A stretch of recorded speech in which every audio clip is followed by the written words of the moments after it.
कब्रिस्तान का प्रेत भाग 2। उसके बाद भूरा ओझा को अपनी बाइक पर बिठाकर उसके घर छोड़ने निकल गया और श्यामदास अपनी जीप से वापस अपनी हवेली लौट गए। वह हवेली भी बड़ी ही शानदार थी। आसपास के गांव में भी उतनी बड़ी हवेली किसी की नहीं थी।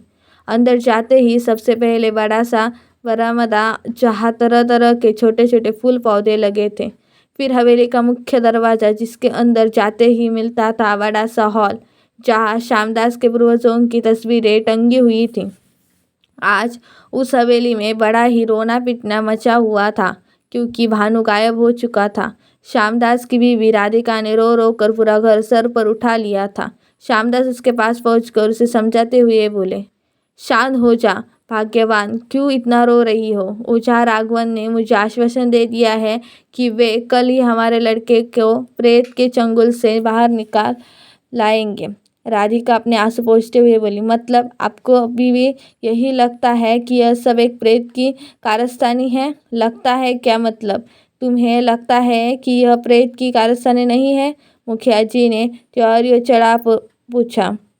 राधिका मुंह बनाकर बोली, मैं तो आपको इतना चालाक समझती थी पर आप तो नीरे भोले निकले। पिछले दिनों जितना कुछ हुआ है उससे यह साफ साफ पता चलता है कि भानु को किसी प्रेत ने नहीं बल्कि आपके ही बड़े लड़के सुशील ने गायब किया है।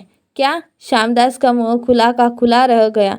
तुम जानती भी हो कि तुम क्या कह रही हो राधिका? भले ही तुम हमारी दूसरी पत्नी हो और सुशील की सौतेली माँ हो, लेकिन सुशील तुम्हारा बहुत सम्मान करता था और अपने सौतेले लेकिन छोटे भाई भानु की भी बहुत परवाह करता था। इस बात का साक्षी तो मैं खुद हूँ।